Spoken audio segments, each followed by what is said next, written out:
To our webinar today. The World Needs You, Scaling Career Exploration with Purpose. Today's webinar is sponsored by SparkPath. I'm Michael Campbell, your moderator for today's presentation. I'm president of Advancing Global EDU. We're an education consulting company here in Chicago. We have a few housekeeping notes for you. All attendees should be in listen mode only. We want to encourage you to submit questions through the presentation in the chat section. Sally, who is part of SparkPath, will be listening and looking to answer your chats and questions. The presentation will be recorded and we'll start recording as soon as I'm done here. And we'll send those to you within 24 hours. Our presenter today is JP Michel. JP is the founder of SparkPath and the creator of challenge cards, of which there are about 20,000 copies being used in schools all over the world. He's a TEDx speaker whose work on careers has been featured on the BBC, CBC, and Forbes. So I'd like to welcome JP. He has a very interesting topic for us today, and I'm looking forward to hearing from JP. So JP, take it away. Thank you, Michael. It's my pleasure, and thanks for setting us all up. And I'm really grateful that everyone who joined on the call today, you're willing to wait for us at this beginning of our session. There was a little bit of anticipation there that was built up. I think I'm going to work extra hard to make it up to you. And the way I'm going to work extra hard is because I want to talk to you about some big issues that we're facing in career exploration. They're issues that you're facing specifically, and you have been for years. And we're going to share some stories about some unique ways that colleges and community colleges across the country are solving those issues. And to get started, I want you to have access to the same slides that I'm using. So I'm going to share those in the chat today. And then Sally, can you find a way to get that to the entire group? Because when I give access to the slides, it tends to be easier for people to follow along with what I want to share. And with all the different links that I provided as resources. So thank you, Sally, in advance for doing that. So I'm going to start by sharing my screen and sharing our agenda together. So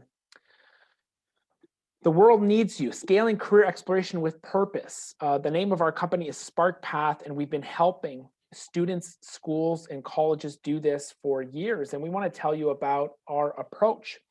To get started, we want you to consider why job titles are slowing us down in the important work that we're doing. We're going to present an easy and engaging new approach for you to try with your students tomorrow, if you want, called the challenge mindset. And then finally, we'll talk about how to transform your students. Okay, Sally, how did that go for the slides? Did we get everybody on board? Getting everyone on board just in a second. Okay, great, thank you. So my background is in industrial organizational psychology. I worked for a company based out of Pittsburgh called DDI, Development Dimensions International, working in leadership development. And I got to consult with all sorts of organizations and companies through coaching, training, and leadership simulations. And the insights I got from those companies and their leaders, I used to create my company called SparkPath. And one issue that I consistently ran in when I was consulting is that there was this importance given to job titles that really made me think, wait a minute, how many different job titles do we know about?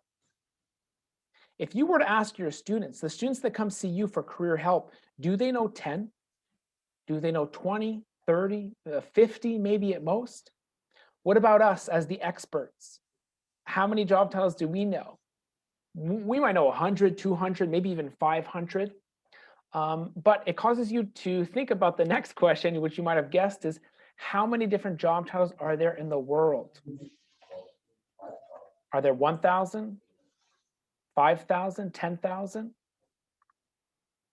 In my research, it shows that there's at least 20,000 job titles. That's not an easy number to come up with because you could define job titles in so many different ways, but there are at least 20,000 now. So what we've just exposed is this huge gap between what our students know and what's out there. You already knew that, right? You already knew that there's this huge gap. That's not the only issue with job titles. The job titles that our students do know are focused on prestige and salary, or TV characters that people know. We also know that job titles will change. Some don't even exist yet. And when I was consulting with human resources leaders, they were struggling to write job titles, to write job descriptions. Why? The world of work is changing very quickly. Sally, would you mind going on mute? There's a little bit of background noise. Thank you, Sally. So all these issues that we found with job titles, they lead us to think, well, why are we anchored in this job title mindset where the heart of career exploration has been exploring jobs, occupations? And it feels like we were tasked with making a better decision. And in this world, success means we've gotten students to commit to one job for the rest of their lives. I say that sarcastically because I don't think the people on the call today believe that. What if instead of having a job title mindset, we equipped students with a challenge mindset where they explored challenges they want to solve in the world, they learned career skills that could help them contribute, and success would mean them being ready to adapt instead of committing to one thing for the rest of their lives. If I was in front of you, I'd ask you, like, how aligned is this with your point of view, with the way that you look at the world? And by the way, I'm happy to receive questions and comments in the Q&A as we go throughout. I love getting your questions and comments. The invitation I'm giving you today is, what if you helped your students look beyond job titles to problems, challenges, and opportunities they could work on? Challenges like, how can we clean our oceans? How can we increase intergenerational learning within a company? How can we celebrate different cultures? These are big global challenges to solve. What about local challenges, specific challenges? How can we improve our local park? How can we build furniture that lasts? How can we encourage voter participation?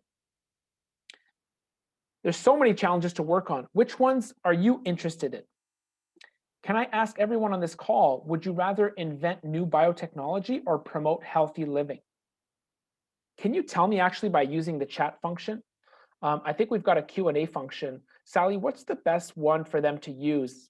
I'd like for them to write invent new biotechnology or promote healthy living. The best one is the chat. Great. Zoom chat. Thank you. I think it's Ellen that went first. You picked promote healthy living, and it seems like you led a movement because that's the most popular one so far. 1, 2, 3, 4, 5, 6, 7, 8, 9, 10, 11. We're almost at our full participants. No one disagrees, by the way. Rose, finally, Rose has a different point of view. Thank you for being brave and sharing. Okay, great. You got to choose the challenge you want to work on. So I wonder if I were to ask you, and my temptation would be to ask Rose first, why did you pick that challenge? When you ask someone that question, they'll tell you their story, their skills, maybe their experiences, their values. You can learn so much by asking someone about the challenge they work on. I know you know this because it's very likely that you're all highly trained listeners. You see the value of listening because it helps you tell your students' stories. It helps them write their stories. Let's do one more together, by the way. I want to get some more practice. Would you rather improve mental health or design the future of transportation? We're going to do the same thing. The last round, promote healthy living, I would say won that round, like the first round of the March Madness tournament. Second round, March Madness tournament, or second bracket, I should say, improve mental health versus design the future of transportation. Let's see what people picked.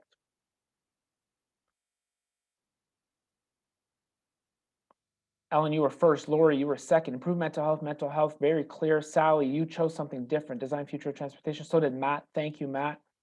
But it seems like there's a consensus for this one too. Improve mental health seems like the big winner.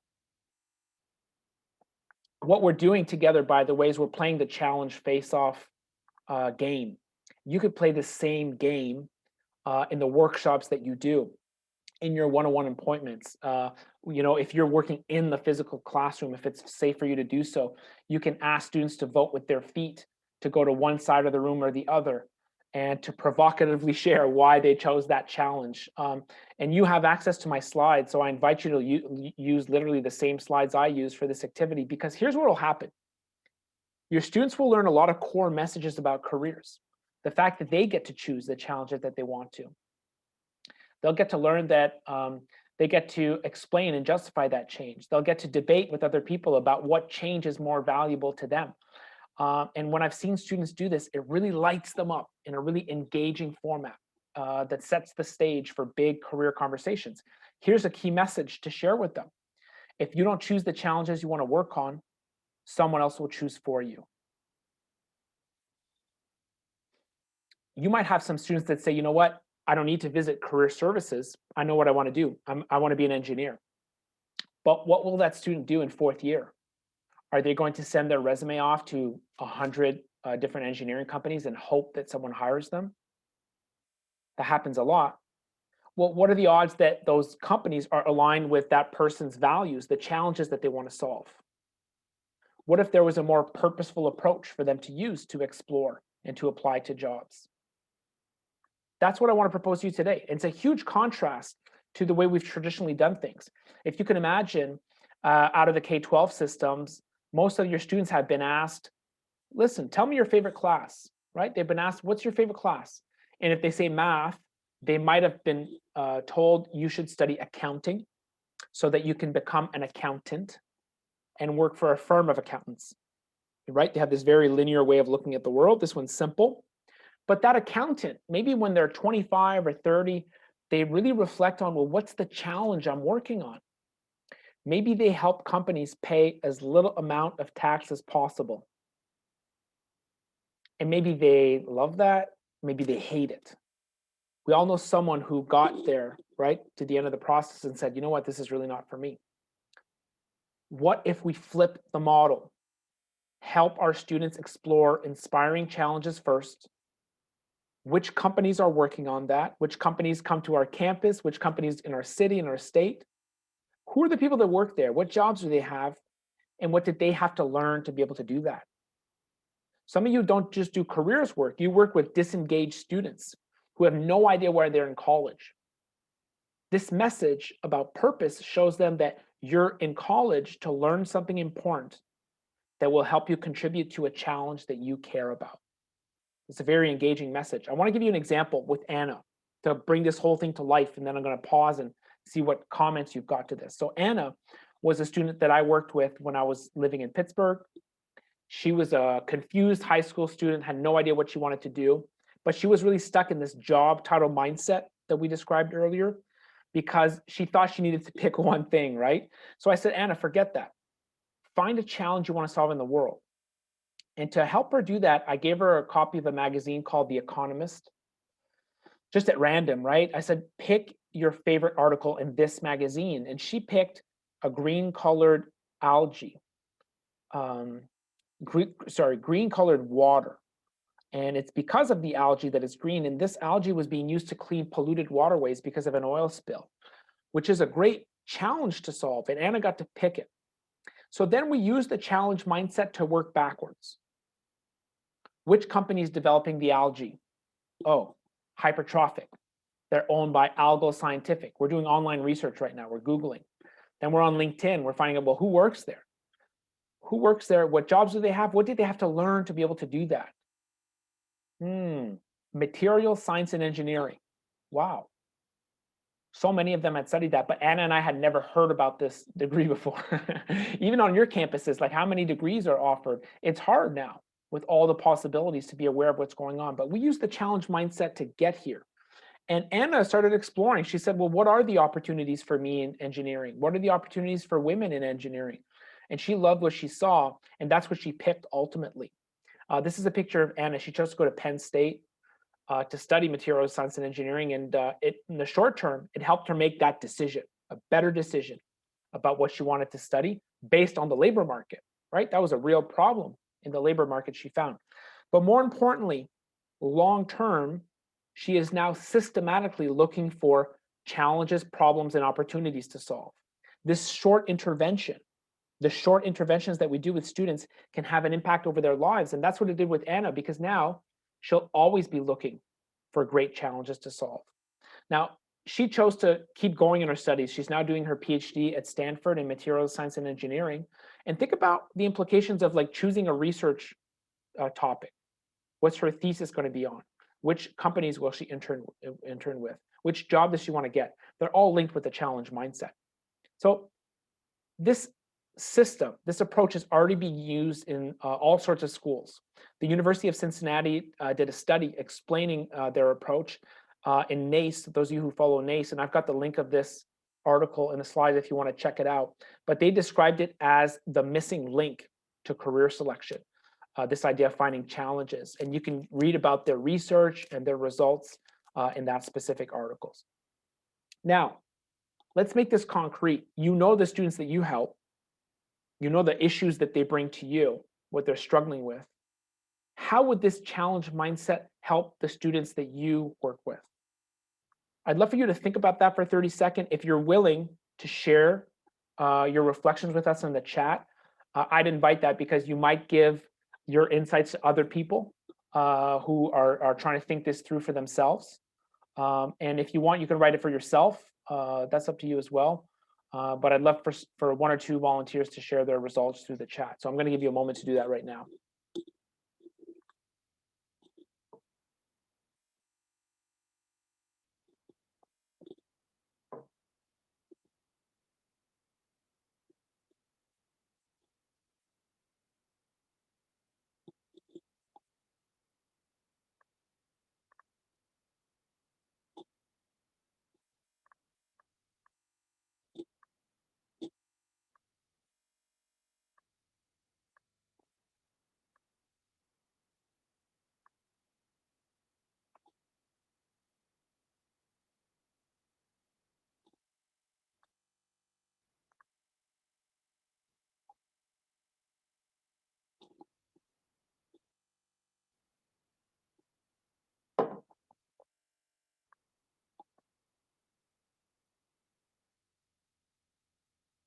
That's a good point, Tiffany.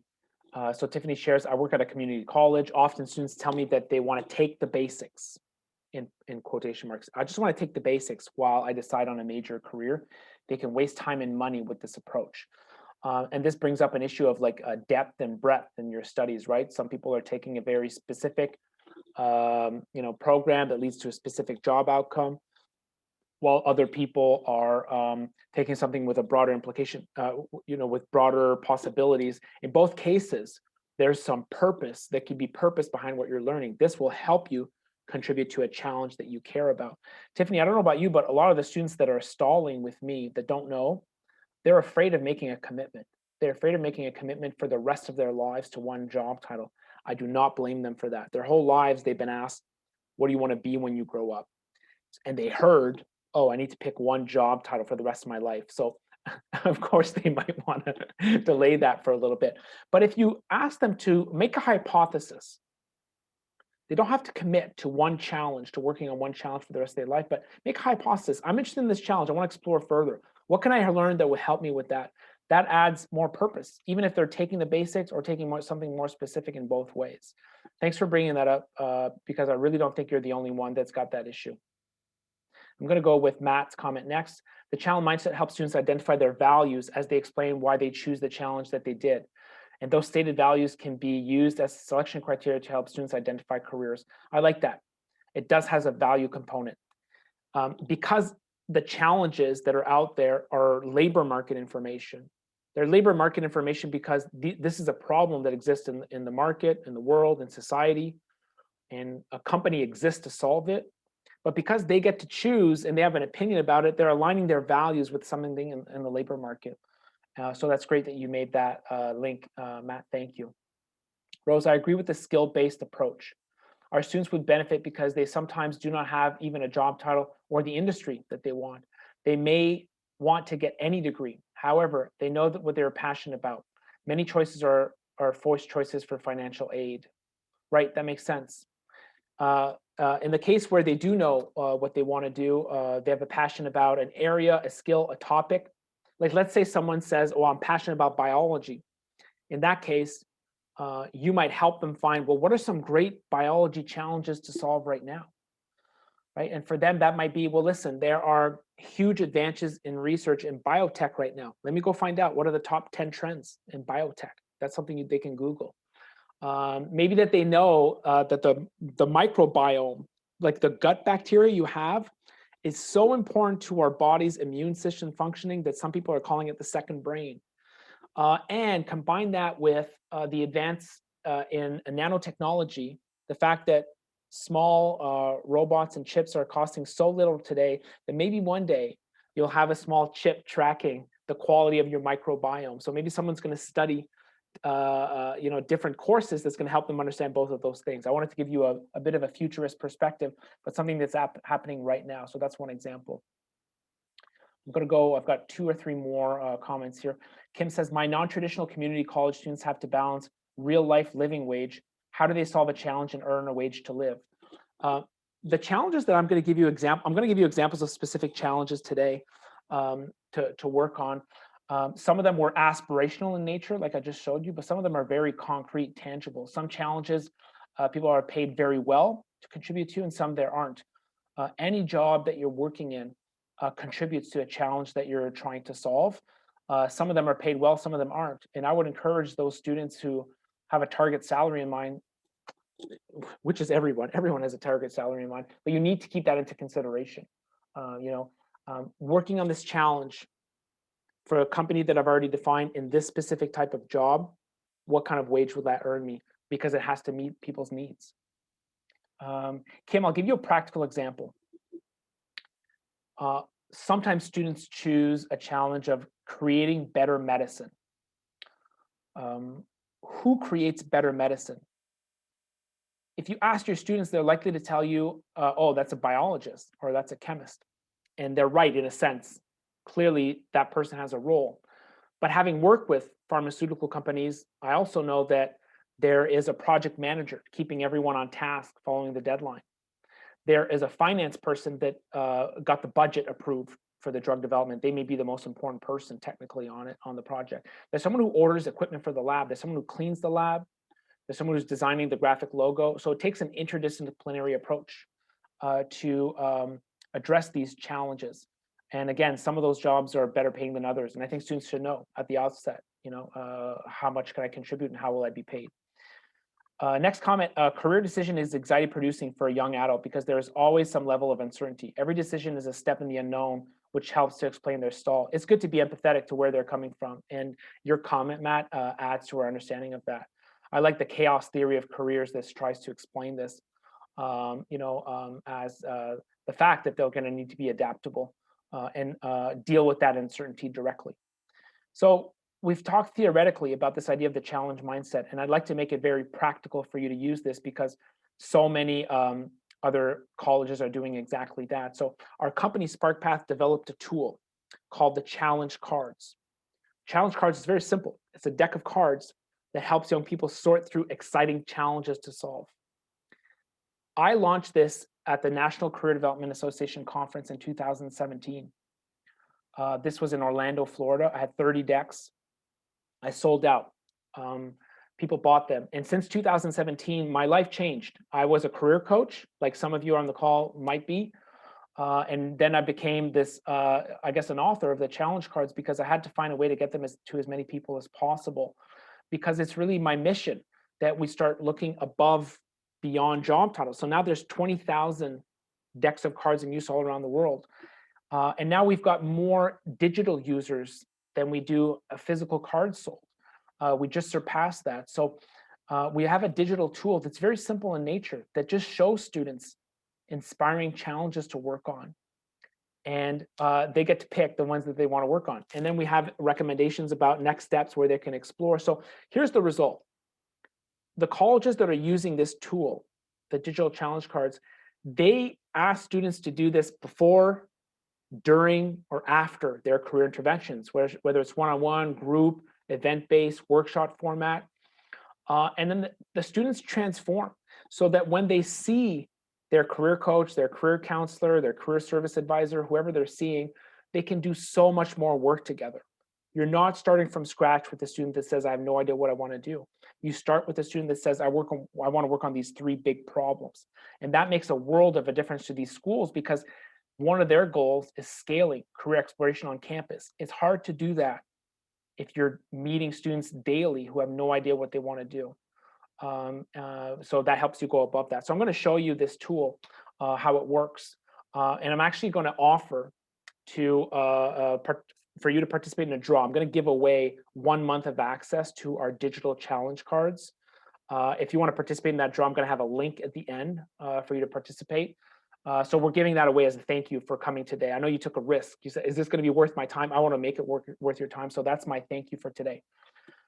I want to tell you more about this, but there's a clear link between this initiative and the way we're approaching it and DEI initiatives on campus. And I know this is top of mind for so many of you that have diversity, equity, and inclusion already ingrained into the goals of your college or your school, because as career services, we have an opportunity and a responsibility to act for social justice and play that key role as the great equalizer, right? Education is supposed to be the great equalizer that makes so that where you come from doesn't determine where you go in life. But this overuse of job titles is really preventing our progress in that regard. So I want to tell you about how we can move beyond that as fast as possible, because our students need us to do that. As educators, the research shows that we can be at risk of using stereotypes to push people towards certain low status occupations. That's what we want to avoid. I mean, the people on the call know this. They know of these risks, and they know that the students that they see might have lived this already in their lives. We're also at the risk of going the opposite way, of, for example, recommending a 4-year college for everyone, when really all groups need a diversity of options, learning options, and to lead them to great outcomes, right? And this question was so interesting for the OECD, the Organization for Economic Cooperation and Development, that they did a research project on kids' career aspirations. They surveyed 11,000 students. And it turns out that their aspirations were narrow, mismatched, stereotyped, locked in early, and they had a lack of role models. It's a bit discouraging to read that out loud, by the way, but we need to know these facts because it changes this career paradigm that we've got. Let me tell you why. Half of boys and girls expected to work in one of the top 10 most popular jobs. That's very narrow, 10 jobs. They're mismatched because they weren't even linked with what the labor market needed, so much so that the research report they wrote after this was called Nothing in Common. The choices were heavily influenced by social background, gender, and the stereotypes started at a very young age. Even their aspirations were pretty set at age 7, and they changed relatively little between then and age 18. Some of you are seeing students at age 18, they're still locked in. And this lack of role models, less than 1% get to meet role models in the world of work, and this tends to overly affect people from disadvantaged backgrounds. We met with someone from a school that said to us, we want to help our students see it, be it. See it, be it. And how can you do that without role models, right? So it's a huge problem that we're running into. But one common thread I want to point out through this entire research results is that these career aspirations of youth are all focused on job titles. This approach is from a past economy. It's from the industrial economy, not even for the information economy that we're in now, and even less for the next economy that's coming after this. So we will not make the necessary progress in careers and diversity, equity, and inclusion unless we break free of this perspective. So if students are being asked, what do you want to do? What do you like? This reflects what they already know: their environment, their neighborhood, their family, their circles. Focusing on students on what they already know risks reinforcing their status quo. So if you work with students that come from a disadvantaged background, difficult environments, a lack of parental support, oppressed group, generational trauma, it's a big list, but I know that's what you do, right? That's who you want to help. Our focus should be on helping them broaden their horizons, not just look back on what they already know. Heather McGowan, an author that I really admire, wrote, choosing a future self based on the portfolio available in a child's family and social structures serves to replicate the conditions of that structure into adulthood. I love the way she said that. I think that's something that we all know on this call. I really respect her work, by the way. She's a great person to follow on LinkedIn. Her point of view on the future of work is great, and I like this book that she wrote. So what does that mean practically? Well, if we're using an interest inventory and you're asking your students to say, well, do you like buying and selling stocks and bonds? It's hard to like buying stocks and bonds when you don't know what's a stock or a bond, right? So if the entire process starts with this inventory, we're limiting students. And Rich Feller from the National Career Development Association had a great way of explaining this. He's a professor at Colorado State University. He gave a STEM example. If they haven't been exposed to scientific and technical careers, they're less likely to self-report an interest in those job paths. After all, it's hard to be interested in something that you know nothing about. I link this with, his phrase for it is exposure bias. If you haven't been exposed to it, how can you know what it is? And there's a body of literature called the mere exposure effect that speaks to this. And that's a psychological phenomenon where people tend to develop a preference for things merely because they're familiar with them. And in social psychology, they call it the familiarity principle. By the way, all of my research articles are linked in these slides. So Sally's shared these slides already. And if someone's showed up late, I'm going to ask Sally to share these slides again with you if ever you want, just the academic research that I've cited throughout the presentation. So my big message to you is that if we don't maximize our, if we want to maximize our career development efforts, our DEI efforts, if we want to maximize the potential of our students, we need to help them look beyond job titles. And the best way to do that is to move them from a job title mindset to a challenge mindset. And I want to show you how you can easily do that with your students in a quick, easy way. The tool I recommend is called the challenge cards. Some of you who are working on campus, you might get a physical deck of cards. You can order it through our website, mysparkpath.com. Sally will give you the link to our website. I think that's a great way to start. Most of the people who use our digital tool, at one point, maybe because they were early adopters, they bought the physical challenge cards. But now we've got this tool called the digital challenge cards, where a student can sort the cards online. It's a very simple process. I can even show you how it works. So a student logs into our system, and then they're able to see the different cards that are available to them. So I think I've got a demo account here I can show you. By the way, Sally, can I ask you, like, how can you see my screen? Is it looking clear for you? Yeah, it's looking really good. Mm-hmm. Oh, it's looking really good. I love it. I love it when you encourage me. Thank you, by the way. Thanks for your support in this session. So this student that we saw had already sorted the cards. So they've already got like their top 3 challenges that they want to pick, but I'll show you how they would do otherwise. They get the instructions. It's very easy to do. You're going to pick 3 challenges. It's a great way to explore a career. You're going to sort them into very interested, interested or not interested. And you get to look on the back of the card if you want to have more information. And then you start. Redesign the healthcare system. Is that something that you're very interested in? Yeah, for me, very interested. Promote healthy living. That's not for me. Advanced health informatics. A little bit. Engineer better medicine. That's the one I talked about before. Maybe a student's not sure what it means. They can flip the card and read about all these exciting opportunities that are happening in this space. And even look at sample careers. Look at all the different ways you can contribute. And then they go through this experience. And what I've tried to do over the last 4 to 5 years is learn a lot from yourselves. What's missing? What's engaging? What do students, what connects with them? So I've got this huge diversity of cards that represent all sorts of different potential paths. There are many skilled trades that lead to apprenticeships that students can explore. And what I've tried to do is give them all these different choices to get them excited. So the goal is, by the end of this sort, they find something that speaks to them. And I got to tell you, it works 99% of the time. You'll have a student that shows up and says, these are the challenges that I'm most interested in. After that, students who sort the cards get to pick their top 3.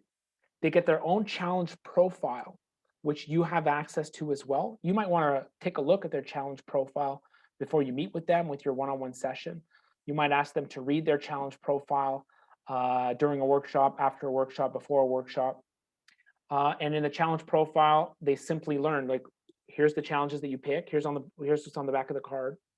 And then there's a process for exploring. And I love this process. It's the same one I shared with you in our slides today. Here's the challenge you want to work on. Now let's find companies working on that challenge. How do you do that? Who are the people that work there? How do you find them? And then what did they have to learn to be able to do that? So if some of you are helping students who want to choose a major, you're going to work to this step. For those of you who are just looking to get them an internship, you might just get them to find companies. So it's a menu of exploration that you're able to help them use. So thanks, Sally, for sharing that information and our website. Okay, so I've shared that with you. And here's what I want to share next. Here's an example from someone's completed challenge profile. This person chose their challenges, and then they found, here are some companies that I might want to work for. And they filled out that information. And the feeling that they got throughout this exploration process is that the world needs them. And I think a lot of our students have forgotten this. They're discouraged instead. They're thinking about how competitive the job market is. Those things are true. But what's also true is that there's so many broken things to fix in the world. And we need you to fix them. And once students sort through all these challenges, then they feel it. They feel the sense of hope. Wow, there's so many things that I can work on. And I get to pick what I like the most. I'll give you an example. When the University of South Florida used the challenge cards, they organized a majors expo where they asked students to first pick the challenges that you want to work on. Second, visit us. This was on campus, by the way, the first year, and they did it virtually the second year. Visit us, and then you're going to visit all the different majors, okay? And then if you visit psychology, ask them, how can studying psychology help me contribute to the challenge that I care about? And they did this for all the different academic programs, and it went really well because it gave both sides, the academic programs and the students, a new language to communicate with each other. This went really well. The academic departments really liked it. You can do this for businesses as well. The University of Western Ontario in Canada did this with their career fair. So they did this with, the spirit of this was, okay, choose the challenges that you want to work on. Next, find the companies that are working on these challenges at our fair. So they simply made a list on their website. So then imagine the students approaching the booth. They said, well, listen, I want to increase sustainable energy. How is your company working on that? That's a whole new level of engagement between the student and the company. So far we've got over 20,000 registered users using the digital version. These are some of the schools that are using it. Sally, you've worked with a handful of schools recently, right? Like who should we add to this list that we haven't added yet? I think we can add the University of Texas at Austin, Right. University of Miami, and University of Eastern Michigan. I think those would be good to add. That'd be great. Yeah, Brad at Eastern Michigan, he has a podcast on careers. I think that's a great person to follow. I can't wait to see what he does with the challenge mites on this campus. At the University of Texas in Austin, I believe it's the communication school. That department started with the challenge mindset first. They're using it with their students. Amy, do the physical cards feature the company info, people who work there, how to find them? No, that process, Amy, happens in the digital version. And in the digital version, we have instructions on how to get students to explore that. I even built a list, Amy, of sample companies to inspire students, to look at potential companies. Thank you for your question. That's a great question. Yeah, thank you. Okay. I've talked to you about the tool. Clearly, it works on mobile and both. The cost of the tool is $34.99 for an annual subscription. We're doing a webinar special today until the end of the month, until April 30th, for $24.99 for the annual subscription.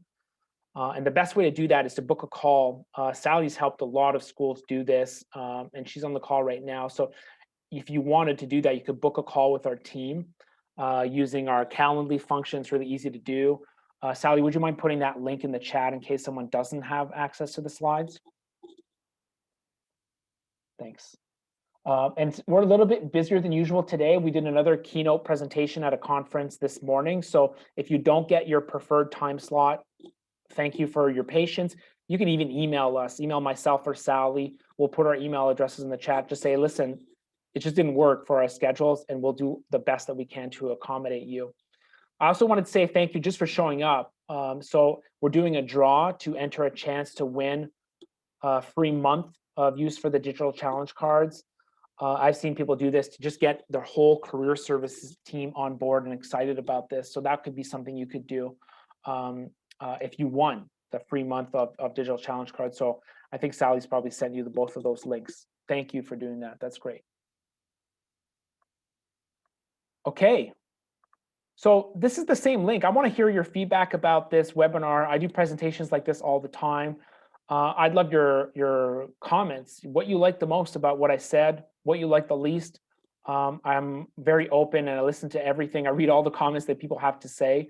So I'd love your comments on how useful this was for you and how you can use this in your career work. You do very important work. You change the lives of students. So I'm really excited to hear about where you could take this idea, where you can go next. And I've built in some time today to do a Q&A. So what I'd love to hear about in the Q&A is, what's your reaction to this approach? How would this help your team? What would be difficult about doing this? Who might this not work for? I'm happy to answer difficult questions, by the way, because I see my role as, if you ask me a difficult question, I can just pull answers from other colleges. What are they doing to address that issue? And that might be helpful for you, but you get to decide, right? You get to pick what you like and leave the rest, essentially. So I'm going to get started in our Q&A. Thank you, Blanca, for the first question. Do you have any community colleges using this, and do you include local companies in student profile? We do have specific, we should give you examples of that, Blanca, but if you set up a call, well, I'm happy to walk you through how they're using it. We encourage people to include local companies. I was on the phone with Idaho last week, and they said, well, listen, one of the challenges we have in our state is that we support a lot of rural schools. And in a rural school, there's limited amounts of industry, right? It's just smaller. So what I suggest, if ever that's, I don't know if that's you, Blanca, but if any of you work in rural regions, I suggest a modification in the facilitation. You might start with 5 local companies, their names, and then ask, what are the challenges that they're trying to solve? This grounds the whole challenge mindset approach in the here and now, in the very concrete, in that person's lived experience, because they might have heard of those company names because they're from there. And then by asking the question, what are the challenges that those companies are trying to work on, you might already broaden their horizons, because that company may be working on different challenges that they expect, maybe more than one. But that helps the student learn the challenge mindset either way. Thanks for the question. And yes, they would do that research and then write it up in their student profile. We've designed, Blanca, an educator guide that has all these best practices examples, that has login instructions, that has sample emails, that has curriculum that you can use. And I've just had to collect all of that from different educators that are using this. So thank you. Rose, where does skills fit in? Are you familiar with Colorado Skillful? I'm not. I'd love to look it up, but I'll just answer your first question. Where does skills fit in? We ask students to pick a challenge. They find a company that's working on it.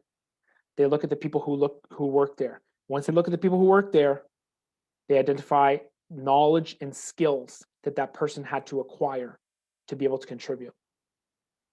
Sometimes that's listed on the company profile. Sometimes they find it on LinkedIn. Sometimes we encourage them to do challenge interviews with those people to find out what did they have to learn to be able to do that? What skills are they leveraging? Then the student determines, well, what do I need to learn? And learning could include your academic program, but it could include developing skills, could include having an apprenticeship. It could include work experience. That's where skills fit in. So we ask people to identify the skills they need to develop to contribute to the challenge they want to work on. Thanks, Sally, for pulling up those examples. So Paradise Valley, I love that example because I met them in 2017 at that first session. They were sort of the first to use the physical cards. We got the digital cards. Now they're using the digital cards. So that's a great group. Thanks, Blanca and Rose. Great questions. What else? What other comments, questions do people have?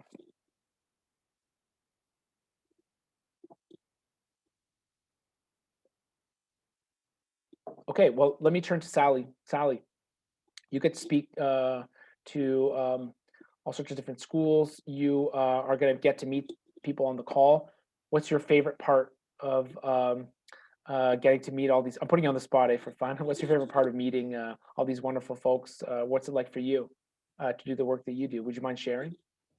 Yeah, you definitely are putting me on the spot, but So I good. am more than happy to answer.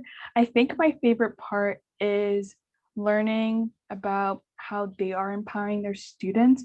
Often, counselors will share their stories about a student who was really disengaged, and after the time with them, they really had a sense of purpose and understood how they could lead their education instead of their education leading them. So hearing those stories is always super inspiring for me, and really motivates me to do the best I can. Thank you. Yeah. I feel like you too, Sally, because you meet people and then you see like, oh, this person has helped 1,000 people and they're about to help 5,000, and you kind of Yeah, feel that energy. it's really Um, crazy. yeah, and we're not in the same room as everyone, but I know that's likely who you are, right? So thanks, Matt, for the positive comment. Thanks for the presentation. I have long worked on ways to solve for students limited occupational information and how it impedes them in the career development process. This creates a great starting point for helping students identify how they fit and belong in the world. Oh, I like that. I don't know if I use those words yet, but I think that we have students that feel like they don't fit, they don't belong, but I really want them to know the world needs you. There's so many ways you can contribute. And it's not just pie in the sky thinking, it's not Pollyannish. It's like, let me prove it to you. Here's 53. Here are 53 challenges that exist now. And we're not pretending like we're the dictionary of job titles, right? Excuse me, we're not the dictionary of challenges to solve, rather. That's just 53 to get you started. It's the fastest, most tested way to get students engaged with this approach, because we've had so many people test to give us feedback to be able to do it. But the goal is for them to learn it. Like, do you remember Anna? She's going to find a new challenge to work on that we hadn't even heard about yet, eventually in her career. But she's seeing her world like that, and it's a very empowering thing to do. Thanks for the link, Rose. I'm going to go check that out. I appreciate it. So I want to stop here. I want to say a big thank you for everyone. You took the risk to come to this session that might be interesting for you. I hope you found it useful. I hope some of you will go out and use this idea tomorrow, the challenge mindset. And then I hope that you'll follow up with us and Sally, and we'll get to connect with you to learn about your challenges and to find out if you want to start using the digital challenge cards with your students. I think it's a great approach to scale what you're doing on campus. Some of you have very ambitious missions. You're trying to change the lives of as many students as possible, and we want to help and support you along the way. Some last questions coming in here, Rose. Is there a link to strengths? Yes, it's the same one from before, Rose, like with skills. If you're using the strengths finder, it's at the end, like how can your unique strengths contribute to the challenge that you care about? In fact, if I may give you a sneak peek at my point of view, and I opened up your link, Rose, this is our educator guide. Whoops.